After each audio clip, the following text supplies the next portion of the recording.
On the 7th of July, 1945, 10 men were marched from a prison in Singapore to a patch of wasteland near Dover Road and beheaded. The process took more than half an hour. Sometimes more than one blow was required to complete it. The war in the Pacific ended 38 days later. These were not criminals. They were Australian and British Commandos from the most secret Special Forces unit the Allied powers had produced in the Pacific War. A unit so classified that the men who served in it were prohibited from telling their own wives what they had done for 3 decades after the war ended, for those who came home. These 10 did not come home. Tell me in the comments, have you heard of Operation Rimau before today? Because what you are about to discover is not simply a story of extraordinary courage. It is a story of one success that was kept so secret it killed everyone involved in the attempt to repeat it. Now let us go. To understand how 23 men came to be hunted through the islands of the South Pacific and executed by a regime that surrendered 5 weeks later, you must first understand what the fall of Singapore did to the Allied position in the Pacific, and what kind of organization grew from that catastrophe. On the 15th of February, 1942, Lieutenant General Arthur Percival surrendered the British garrison at Singapore to the Japanese Imperial Army. 80,000 Allied soldiers entered captivity in a single afternoon. It was, and remains, the largest capitulation in British military history. The fortress that the Empire had told its colonies was impregnable fell in 70 days of fighting. After a Japanese advance that came not from the sea, where Singapore's great guns faced, but down the Malay Peninsula from the north, where no adequate defense had been built, because no adequate defense had been thought necessary. For Australia, the fall of Singapore was not a distant imperial setback. It was a catastrophe at the northern door. The Japanese advance had moved through Malaya, the Dutch East Indies, and New Guinea in a matter of months, reaching points that placed the Australian continent itself within the operational range of the same military that had just taken 80,000 prisoners without pausing for breath. The line that was supposed to stop them was gone. The Australian response was to ask a question that conventional military thinking tends not to ask. If we cannot hold them with the forces we have, what can small numbers of the right men do that large numbers of ordinary ones cannot? The answer, authorized by Prime Minister John Curtin in March of 1942 and made operational by April, was the organization that became the service's Reconnaissance Department. Its commando arm, formed in June of 1942 and designated Z Special Unit, conducted 81 covert operations in the Southwest Pacific over the course of the war.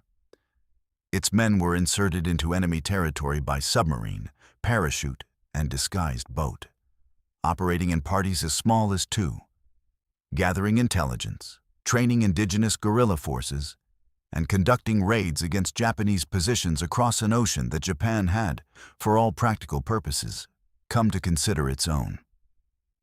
They had access to whatever they asked for. There are accounts of colonels being removed from military aircraft to make space for corporals whose mission the chain of command had decided took precedence. That was the order of priority inside this organization. Each operative carried an L-pill. This was a cyanide capsule, small enough to be concealed, fast enough to be effective. The Z Special Unit Command did not distribute these as a formality. They were a central operational reality. Every man who went behind the Japanese lines understood, before he went, what Japanese captivity meant for a Western soldier taken behind those lines. More than 80 Z Special Unit operatives lost their lives in the course of the war. When the war ended, the surviving members were sworn to secrecy. Not for a year, not for a decade, for 30 years. veterans who tried to write about their experiences in the years immediately after suffered breakdowns. Wives, mothers, fathers knew nothing, for 3 decades, of what the men in their families had actually done. When the classified records were eventually opened and examined by researchers, they were found to contain gaps. An organization that sent men to die on 81 covert operations has records that are not fully preserved. This is the world that produced Operation Rimau. And to understand that operation, you must first understand the man who designed it and what he had already lost before it began. Yvon Lyon was born on the 17th of August, 1915, the second son of Brigadier General Francis Lyon of the Royal Artillery, a senior British Army staff officer in the First World War, and the grandson of a colonel of the Royal Horse Artillery who had fought in the Indian Mutiny. The military was not a career Lyon chose. It was an inheritance so complete it might reasonably be described as a condition. He was educated at Harrow and then at the Royal Military College at Sandhurst, commissioned into the Gordon Highlanders in 1935, and posted to Singapore in 1936. What he did with his spare time there would prove more consequential than anything his formal training had given him. He sailed, not casually but systematically, through the islands and straits and coastal waters of Southeast Asia, until the waterways that most men navigated from charts became for Lyon something closer to a known geography, the kind of knowledge that stops being information and becomes instinct. When the time came to plan an operation that required putting a small wooden boat through waters controlled by the Japanese Navy without detection, this was the foundation it stood on. In 1939, in Saigon, he married Gabrielle Bouvier, the daughter of a French colonial official in Indochina. Her father had begun smuggling intelligence on Vichy French activities through his daughter to her husband, who was conducting his own covert work among Free French sympathizers in the region. Their son Clive was born on the 12th of September, 1941, 3 months before Japan invaded Malaya. When Japan came south on the 8th of December, 1941, Gabrielle and the infant Clive attempted to evacuate. The ship they were traveling on was intercepted by a German raider. They were taken prisoner. They would spend the rest of the war in the Fukushima internment camp, 300 kilometers north of Tokyo. Lyon was fighting the same empire that held his family. He was 26 years old. He would never see his wife again. On Lyon's chest, inked some years before the war in colors that photographs do not adequately capture, was a large multicolored tiger head. In Malay, the word for tiger is Rimau. He did not know, when the tattoo was placed there, that he would give that word to the operation that killed him. Captain Robert Charles Page was 23 years old when Operation Jaywick was being assembled. Born on the 21st of July, 1920, in Summerhill, New South Wales. He was the nephew of Prime Minister Sir Earl Page and the son of Harold Page, who had died as a Japanese prisoner of war in 1942. The organization planning to send a small team deep into Japanese-held territory to attack Singapore Harbor received a volunteer who was going behind the lines of the force that had killed his father. Page was trained as a doctor, practiced as a soldier, and by inclination was the kind of man who appears quiet until the situation requires him to be something else, at which point the quality of the stillness becomes clearer. Lyon chose Donald Davidson as his second in command, a former naval officer whose knowledge of the regional waters matched Lyon's own, and whose composure under operational pressure Lyon had assessed carefully before placing the mission's tactical execution in his hands. 3 Australian sailors completed the raiding party: able seaman Walter Falls, known as Papa; able seaman Andrew Houston, known as Happy; and able seaman Frederick Marsh. They trained together at Refuge Bay, a deliberately inaccessible location on the Hawkesbury River north of Sydney. 3 months of preparation in enforced secrecy for a plan that Lyon had described to Allied command with the flat confidence of a man who had already resolved the question of whether it was possible, and was now entirely focused on the question of how. The plan required 14 men to travel from Exmouth Gulf in Western Australia to Singapore Harbour, a distance of 3,960 kilometers through waters patrolled by the Japanese Navy, aboard a 68-ton wooden-hulled fishing vessel disguised as an Asian cargo boat. 6 of those men would then paddle 3 folding canoes into Keppel Harbour under cover of darkness and attach magnetic limpet mines to the hulls of Japanese ships at anchor.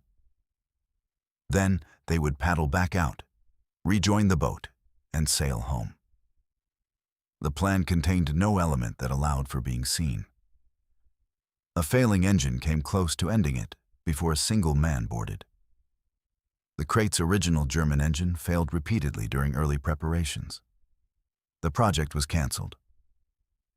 An Australian officer named Emerson Elliott commandeered a diesel engine from a Tasmanian sawmill, had it installed during a hurried refit, and the project was reactivated. The engine that carried 14 men to Singapore and back was built to cut timber. The details on which wars turn are rarely the details that appear in official histories. To test their method against a real target, Z Special Unit placed dummy limpet mines on 10 ships in Townsville Harbour overnight in June of 1943, a port the military had described as tightly guarded. The dummy mines were found the following morning. The displeasure that followed was considerable. The team took this as confirmation that their approach worked. The crate departed Exmouth Gulf on the 2nd of September, 1943. 14 men, 1 sawmill engine. The crew had dyed their skin brown and their hair black, a preparation that caused skin irritation and reactions to sunlight that persisted in some men for weeks. They moved through the traffic of an occupied sea, wearing the clothes of Malay fishermen, and the occupied sea did not notice them. In the Lombok Strait on the return passage, a Japanese patrol vessel drew alongside and came close enough that the wrong response would have ended the mission and the men simultaneously. The crate maintained her character. Slow, unremarkable, another working boat on a Japanese sea. The patrol vessel passed. The disguise held. On the night of the 26th of September, 1943, 6 men in 3 full boats paddled out of the surrounding darkness into Keppel Harbour. The harbour was full. Japanese ships lay at anchor in the low light, their silhouettes dense and unmoving. What the 6 men did was not dramatic. Mines were placed against hull plating at waterlines, where detonation would cause maximum structural damage. The work moved from one target to the next in near complete silence. There was no firefight. There was no confrontation. There was precision and darkness and withdrawal. The mines detonated on the 27th. 3 ships sunk, 3 more seriously damaged. Approximately 37,000 tons of Japanese shipping destroyed or damaged in a single night by 6 men in folding canoes. The crate reached Exmouth Gulf on the 19th of October, 1943. 14 men had departed. 14 returned. 0 casualties. The operation was named Operation Jaywick, a name attributed either to a village on the Essex coast of England or to the brand name of a popular lavatory deodorizer sold in pre-war Singapore. The most successful clandestine raid in Australian military history may have been named after a toilet cleaner. The correct explanation has never been established. What happened after the crate came home was decided not on the boat, but in the offices of Allied Command in Melbourne. The Allies never claimed credit for the attack. Their silence was not modesty. It was policy. The Japanese examined the damage in their harbor and reached the only conclusion available to a military power that could not conceive of an operation mounted successfully from Australia. It must have been organized from inside Singapore. The most likely culprits in the Kempe Tai's assessment were communist Chinese guerrillas operating under British direction from Changi Prison. On the 10th of October, 1943, the Kempe Tai began mass arrests. 57 civilians and civilian internees from Changi Prison were taken for interrogation. Among them were men and women who had spent years in captivity and had no operational connection with anything being conducted on their behalf outside the prison walls. They were subjected to beatings, waterboarding, electrical shocks, and burning. A woman named Elizabeth Choi survived what was done to her and would later become one of Singapore's most prominent public figures. Not all of those arrested shared her fate. 15 of the 57 died in Changi Prison under interrogation. The sweep extended beyond the prison to the wider population. Local Chinese and Malays, interned Allied civilians, prisoners of war, all became subjects of an investigation whose founding premise was wrong from the first day. The severed heads of those executed were displayed on spikes on the city's streets. The campaign lasted for more than 12 months. The historical record calls it the double 10th, from the date on which the arrests commenced, the 10th day of the 10th month, 1943. Not one of those arrested had participated in Operation Jaywick. Not one had any knowledge of it. They were not saboteurs. They were not guerrillas. They were people who happened to be in Japanese-occupied Singapore when the Kempe Tai required someone to punish for an attack that had come from the other side of an ocean. The mathematics of the Allied decision are not complicated. The crate was the most valuable special operations asset the organization possessed, a vessel that had penetrated the most heavily secured harbor in the Pacific without detection and could do so again. Revealing its existence would have ended its operational usefulness permanently. The Japanese would know what to look for. The Kempe Tai would search the sea lanes rather than the prison yard, and the next use of the crate, already being planned in the same corridors where the silence was being maintained, would become impossible before it started. So the Allied command said nothing. The Kempe Tai tortured and killed people whose innocence was entirely beside the point of the investigation, and the Allied command watched this happen through its intelligence networks and continued to say nothing for the full duration of the double 10th. After the war, 21 Kempe Tai officers were charged with war crimes. 8 were sentenced to death. 7 were acquitted. The post-war Australian Army conducted its own assessment of the special operations conducted in the Pacific, including Jaywick. That assessment does not appear in any public commemoration of these events. Many of those operations were described by the Army's evaluators as having achieved nothing but death, misery, and suffering. This is the institutional verdict. It sits alongside the bravery of the men who executed those operations without diminishing either, and without being diminished by either. Both things are true simultaneously, which is why neither one appears comfortably in the same sentence as the other in official accounts. Every decision to protect the crate for future operations was a decision made in the knowledge that the double 10th was ongoing. The future operation that protection enabled was what became Operation Rimau. And Rimau ended with every one of its 23 men dead. Lyon came home from Jaywick to a welcome in senior Allied circles reserved for men who had done something unprecedented. He had been promoted from major to lieutenant colonel. He was about to be recommended for the Victoria Cross, and he was already planning what came next. In late 1943, Ivan Lyon went to England. It was his first time home in 7 years. He went for operational reasons, to consult with combined operations and examine new equipment. While in England, the war gave him a piece of information it had previously withheld.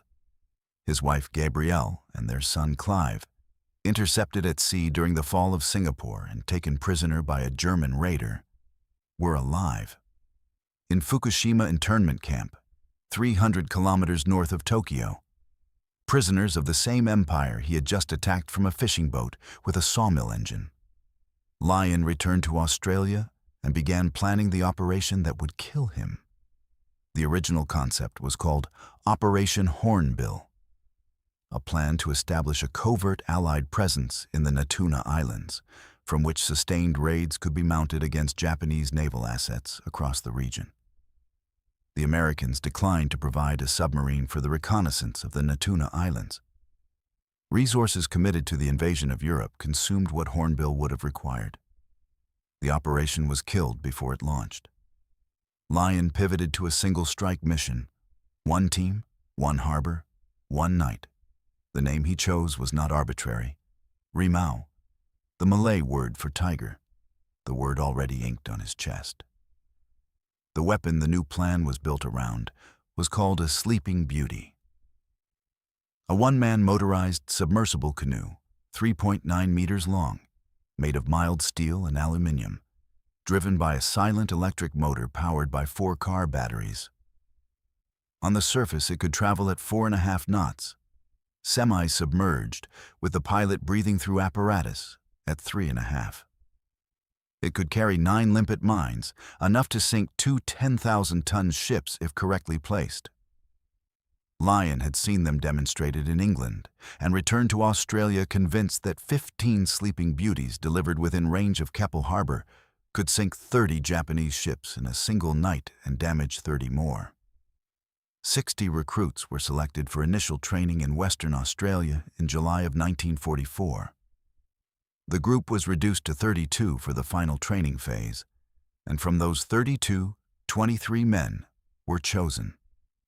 6 were veterans of Jaywick: Lion himself, Davidson, Page, Falls, Houston, and Marsh. Bob Page's personal situation in the weeks before departure contained a detail whose full weight only became visible after his death. He had married Roma Prowse in Canberra on the 1st of November, 1943, 6 weeks after coming home from a mission he could not tell her he had conducted. His Distinguished Service Order, awarded for Jaywick, had been classified. It could not be officially announced while Jaywick remained secret. Page had been decorated for the most successful clandestine raid in Australian history, and he did not know it. The orders for the next operation had already come through. He volunteered. The operational structure of Rimau carried a flaw that Lion identified and could not fix. Lieutenant Commander Hubert Marsham, commanding HMS Porpoise, the British submarine assigned to deliver the team, was in Lion's private assessment in a condition that made him unsuitable for the insertion. The polite phrasing used in some accounts is that Marsham was on the edge of a nervous breakdown. The operational consequence of this judgment was a departure from the original plan. Lion left Lieutenant Walter Carey behind on Marapas Island to guard the supply stores precisely because he did not trust Marsham's reliability sufficiently to leave the stores unguarded. Carey had been selected to conduct the raid. He became an island caretaker instead. The specialized containers designed to transport 15 Sleeping Beauties on the outside of the submarine's hull had not arrived in Australia when the departure window opened. Marsham said loading them through the forward hatch into the torpedo compartments was impossible. Lion ordered it done. It was done.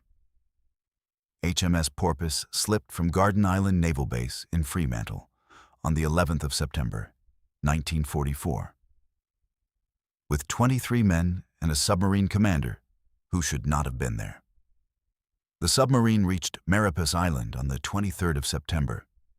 Periscope reconnaissance during the approach spotted 3 Malays with a canoe on the beach. The island believed by Allied intelligence to be uninhabited was not uninhabited. Lyon ordered Carey ashore to guard the supply stores already positioned there. A single man, alone, responsible for 3 months of operational materiel on an island the plan had incorrectly described as empty. The remainder of the party re-embarked, and the Porpoise moved west along the Borneo coast in search of the junk the plan required them to capture. On the afternoon of the 28th of September, they found her off the coast near Pontianak, an Indonesian vessel from Ketapang called the Mustika. 7 commandos boarded her. The 9 Malay crew were taken aboard the submarine, transported to Fremantle, and held there for the rest of the war, involuntary participants in an Allied operation that was about to consume itself. The transfer of the Sleeping Beauties, mines and stores from Porpoise to Mustika occupied 2 nights. The submarine then turned for home. Marsham reached port on the 11th of October and immediately requested to be relieved of duty. He was relieved. The responsibility for extracting the men from Marapas Island passed to HMS Tantalus under Lieutenant Commander Hugh Mackenzie. Mackenzie was a decorated submarine commander with a record of success he understood well and had been recently frustrated in extending. Japanese merchant shipping in the South China Sea had grown scarce as the war turned against Japan, and his patrols had produced fewer targets than his abilities warranted. He had been diverted before to rescue downed pilots and support commando operations, and had not welcomed those diversions. When orders came through that he was to suspend offensive patrol again to retrieve men from a commando extraction, his response, reported by those present when he heard it, was fury. He described the men he was being sent to rescue in terms that made his contempt plain. The Rimau Commandos, floating toward Singapore in a junk without an engine and dependent on wind, did not know that the man responsible for their survival had received his orders in fury. There was a problem on the Mustika that compounded everything else. Since Jaywick, the Japanese had strengthened their auxiliary patrol network throughout the waters south of Singapore, converting junks into patrol craft operated by Malay volunteers paid for successful identifications. Each authorized vessel displayed specific markings: a red anchor on a white background alongside the Japanese naval flag. A vessel without these markings was immediately suspicious, regardless of its appearance or the apparent nationality of the men aboard. The Mustika flew no flags. It was suspicious the moment it entered any patrol's field of view. The Mustika arrived back at Marapas on the 4th of October. Lyon divided the party. 4 men would remain on the island to guard the base. 19 would conduct the attack.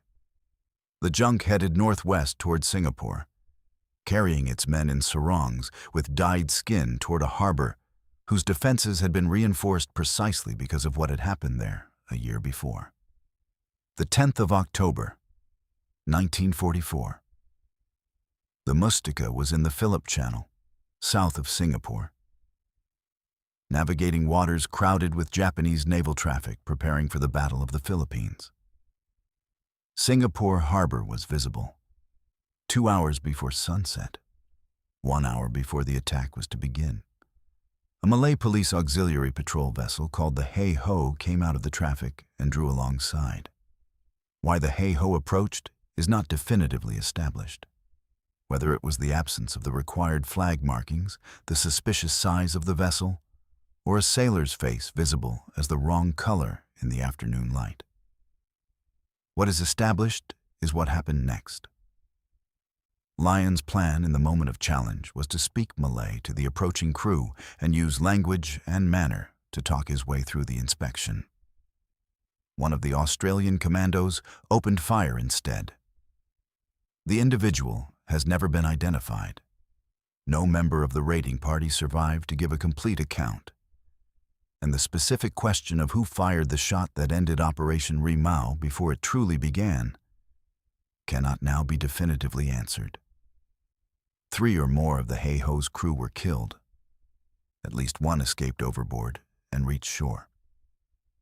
The operation was finished. Lion made his decision in the time it takes to assess what can no longer be changed. The Mustika was scuttled with explosive charges. The 15 sleeping beauties, classified weapons, each capable of approaching a ship silently underwater, each representing months of engineering and training, were destroyed by the men who had brought them 4,000 kilometers to use them. Technology that had been loaded through a submarine hatch by soldiers doing the impossible was blown apart in the Phillip Channel rather than recovered by the Japanese. The surviving men were divided into 4 groups. 3 would make immediately for Maurepas Island, 70 miles to the east, by full boat. The 4th group, Lion, Davidson, Ross, Houston, Stewart, Campbell, and Warren, turned toward Singapore Harbor. 7 men in full boats paddled into the dark, toward the target they had come all this way to attack. They are believed to have sunk 3 ships. A Japanese naval signal intercepted by Allied codebreakers references 3 unexplained wrecks in the Singapore anchorage area in October of 1944. No member of the raiding party survived to file a formal operational report. The intercepted signal is the primary evidence for what Lion's group accomplished on their last night of freedom. It is evidence. It is not confirmation. This was the 10th of October, 1944. The Kempeitai had begun mass arrests of innocent Singaporean civilians on the 10th of October, 1943. 1 year to the day, in the same waters, with the same commanding officer. The Japanese response to the Hey-Ho incident was immediate. A punitive force of at least 100 soldiers mobilized within hours and began searching the island south of Singapore. A Japanese military communication intercepted by Allied intelligence in Australia reported approximately 20 Caucasians in the Riau archipelago engaged in combat. The codebreakers who read this message understood precisely what it meant. They did not act on it, because acting on it would have demonstrated to Japanese intelligence that their military communications were being read. The intelligence asset was worth more in the calculation being made in Melbourne than the men in the water. Captain Page's group reached Maurepas Island safely. They set up a watch. 2 men, dusk to dawn, every night, scanning the dark water for a submarine silhouette. The 7th of November was 28 days away. Lion and 5 other men went ashore and made ready for what was coming. On the 15th of October, 1944, Japanese forces landed on Sore Island, a small outcrop off Pulau Mapur in the Riau archipelago. A gun battle began. Davidson and Campbell were severely wounded in the initial exchange. Lion assessed the position with the focus of a man trained to think clearly under conditions designed to prevent it. He chose where to fight. The island offered almost no usable cover. Lion identified the best defensible position and then discovered a Malay household at its edge. A shack, a family. People whose involvement in what was about to happen would cost them everything and earn them nothing. Lion repositioned his entire defensive line to move the coming battle away from them. This was, given the near-total absence of alternatives, a formidable undertaking. He did it anyway. In the last hours of his life, he was adjusting his deployment to avoid involving civilians in a firefight he had not started. He ordered the wounded Davidson and Campbell to take full boats to the nearby island of Tapai, where other members of the Rimau party were believed to be sheltering. He gave both men morphine. Then he, Ross, and Stewart made ready to hold the island. Lion and Ross climbed a rue tree, a coastal species common to the archipelago, growing high enough to provide elevation that transforms the geometry of a ground engagement in ways that soldiers below cannot account for. They loaded themselves with magazines and grenades for the silent Sten guns each carried. Stewart positioned himself in a stone-lined ditch approximately 30 meters to their left, with his own cache of grenades and ammunition. The Japanese returned the following night, with a force of approximately 80 to 110 soldiers. The men in the tree began firing down through the branches. For nearly 4 hours, the Japanese below could not determine where the fire was coming from. The silent Stens produced no visible muzzle flash at distance, and the possibility that soldiers were firing from above, from branches in a tree they had not thought to search, was not part of the tactical calculation of the force sweeping the island. Stewart threw grenades from the ditch into soldiers who could not locate him. The Japanese swept the ground and found no one, and continued to take casualties from an enemy they could not see. Then, in the dark, a Japanese soldier caught a muzzle flash in the branches. Grenades were thrown upward. Lyon and Ross fell. Both died from the shrapnel. Ivan Lyon was 29 years old. Stewart survived the night undetected, but his full boat had been removed by the Japanese when they swept the beach. He was stranded, captured days later, transported through a series of island detention points. He was eventually brought to Singapore. He died there on the 7th of July, 1945, with 9 of the men he had survived the tree to reach. Davidson and Campbell reached Tapai Island. Both died there. Whether from their wounds or from the L-pills they had been carrying for exactly this eventuality, no witness account exists. That is all that is known. HMS Tantalus had departed Fremantle on the 15th of October, the day before Lyon's death, with Major Walter Chapman of ZAE Special Unit aboard as liaison officer. The submarine was moving toward the Riau archipelago as Lyon fell from a tree on a small island that appears on no monument in Australia. 18 survivors from the various Rimau groups converged on Marapas Island over the following weeks. They kept the watch. 2 men every night, from dusk to dawn. On the 4th of November, 1944, a small Japanese force landed on Marapas Island. Sub-Lieutenant Gregor Riggs and Sergeant Colin Cameron were killed in the firefight that followed. The rest of the men split into 2 groups and dispersed to nearby islands with what they could carry. Page now commanded whatever remained of the mission and the men who had survived it. He maintained the watch schedule.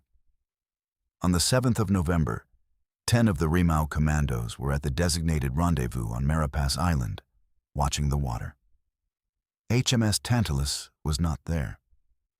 Mackenzie had told Major Chapman that it was improper to abandon their patrol in order to pick up the party.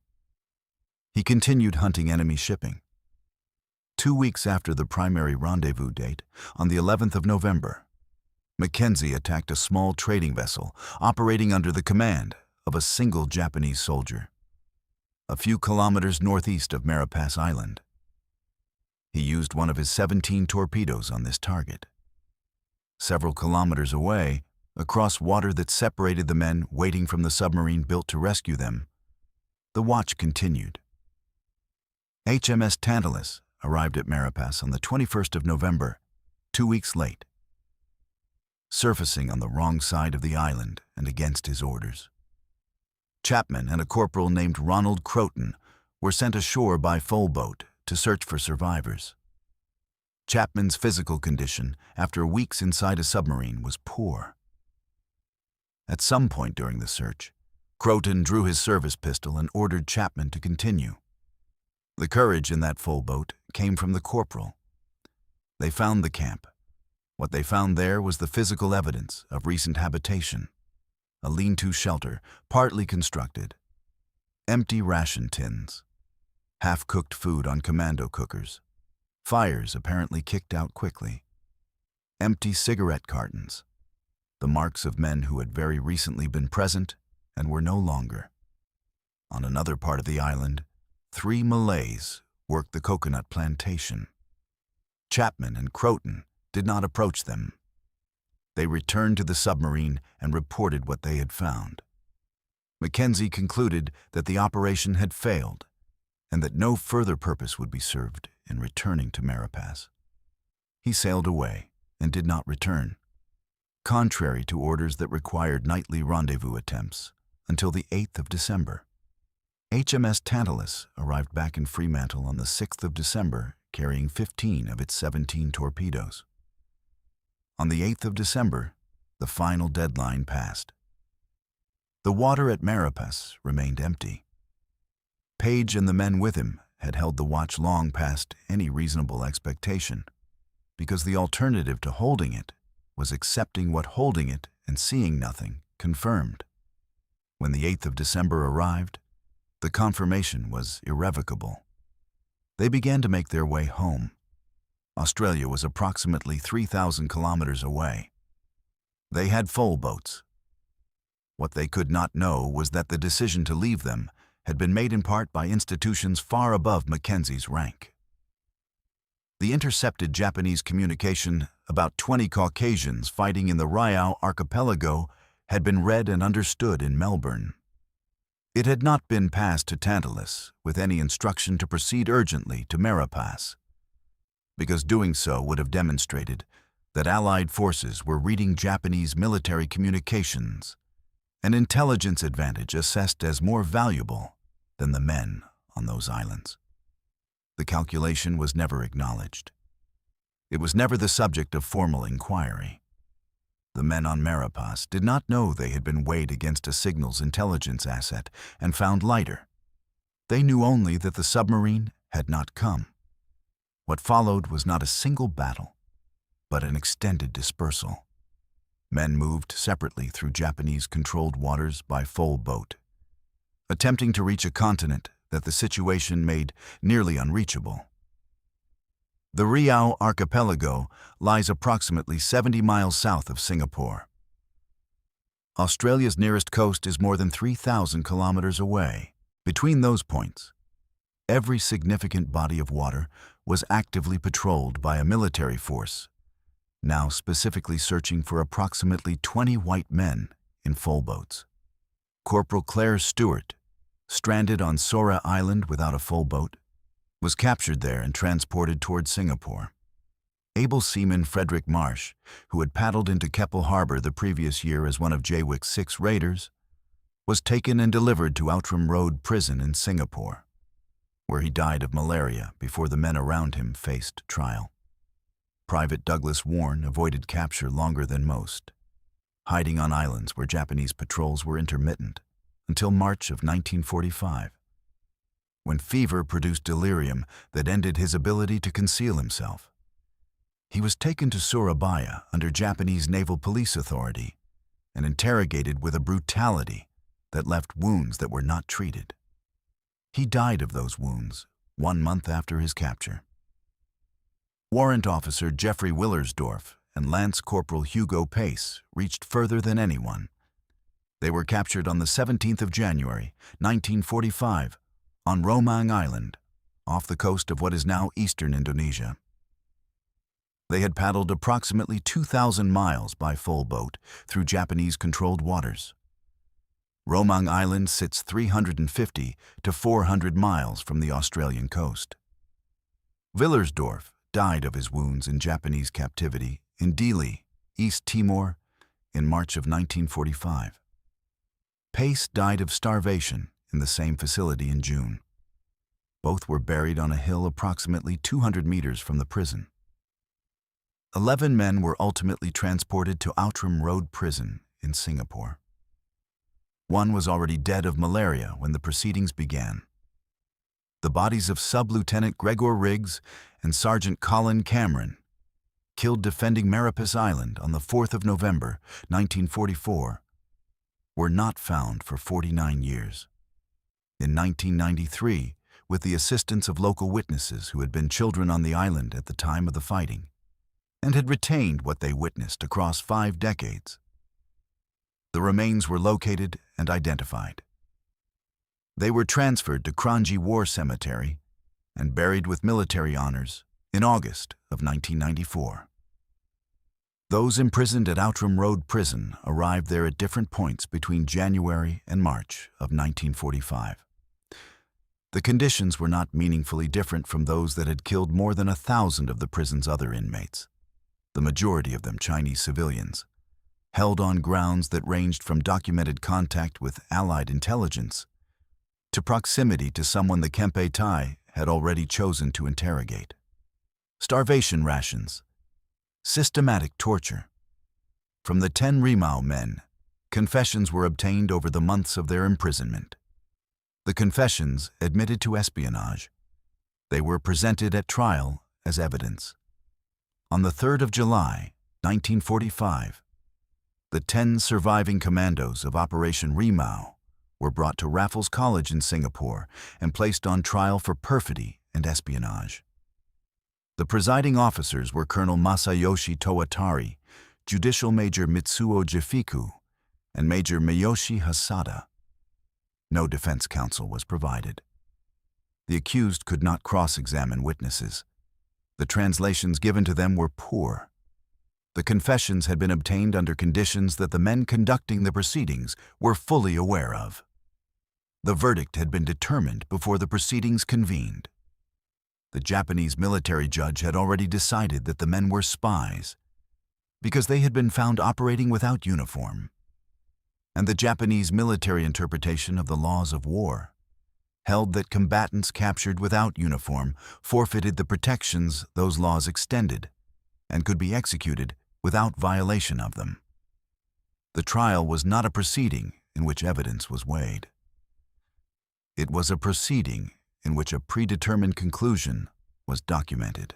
The judges found the 10 men guilty. In delivering that verdict, they praised the bravery and honor of the condemned. The Australian historian Frank Walker, examining the trial records in his 2017 book Traitors, described this as a calculated move by military judges who understood the war was ending and post-war prosecutions were likely, and who were attempting to construct a record that might protect them. If that was the intention, it was, in the event, unnecessary. Major Reginald Ingleton, Captain Robert Page, 24 years old, Lieutenant Albert Sargent, 26 years old, Lieutenant Walter Carey, 31 years old, Warrant Officer Alfred Warren, 32 years old, Sergeant David Gooley, Corporal Claire Stewart, who had survived a tree on a small island in the Riau archipelago and 3 months of island jails to arrive at this room, Corporal Roland Fletcher, able seaman Walter Falls, who had paddled into Keppel Harbor in 1943 and come home, and who had then volunteered to go back, Lance Corporal John Hardy. On the 7th of July, 1945, all 10 were taken from Outram Road Prison to a patch of wasteland near Dover Road at Pasir Panjang. Post-war testimony from witnesses to the execution established that the process took more than half an hour, and that it required 2 or 3 blows to complete in some instances. The bodies were placed in 3 unmarked graves. 38 days later, Japan surrendered. Colonel Towatari, Judicial Major Jifiku, and Major Hasada were never charged with any offense in connection with the execution of the 10 Rimau commandos. General Seishiro Itagaki, who had insisted on the executions, was eventually hanged for other war crimes, not these. The judges who presided over the Rimau trial were not prosecuted for it. They were not prosecuted for it at all. 3 months after the war ended, Australian war crimes investigators located the unmarked graves near Dover Road. The bodies were exhumed and the men identified. 19 of the 23 Rimau commandos, including Lion, are buried at Kranji War Cemetery in Singapore. A row of 10 headstones marks where the men taken from Outram Road Prison on the 7th of July were eventually laid to rest. The complete story of Operation Rimau was not publicly known for decades. For 30 years after the war, the surviving members of Z Special Unit were prohibited from speaking about what they had done. When the classified records were eventually examined by researchers, they were found to contain gaps. A retired Army officer named Major Tom Hall spent 31 years working to establish the fate of every man involved in Operation Rimau. Working with the writer Lynette Silver, drawing on thousands of Japanese and Allied documents and the first-hand accounts of Indonesians and Malays who had been present as children at the time of the fighting, Hall overturned the official record. That record had listed the fate of 11 of the 23 men as unknown. Hall and Silver established what happened to everyone. HMS Porpoise, the submarine that delivered the 23 men to Marapas Island on the 11th of September, 1944, was lost on a subsequent patrol. It became the 75th and final Royal Navy conventional submarine destroyed in the Second World War. The vessel that carried them to their forward base did not survive the war either. The men who held Rorke's Drift against thousands of Zulu warriors in 1879 received 11 Victoria Crosses. The men of Operation Rimau received 30 years of enforced silence and archives that remain incomplete. The Crayet is on permanent display at the Australian National Maritime Museum in Sydney. Most of the Australians who walk past it do not know what it is or what it started. Gabrielle Lyon survived her internment. She remained a widow for 34 years and died in 1978. Her son Clive was educated at Harrow, as his father had been, and commissioned into the Gordon Highlanders, as his father had been, and served in Borneo in 1965 and 1966. At Kranji War Cemetery in 1993, on the 50th anniversary of Operation Jaywick. One of the last surviving veterans stood beside Clive Lyon at his father's grave and described him as the spitting image of his father. In the World Z Special Unit operated in, the instruction to burn documents before enemy capture was standing operational procedure. Not metaphor, procedure. Burn it before they read it. And then, for 3 decades after the war, the surviving men were told to forget what they had done and where they had been.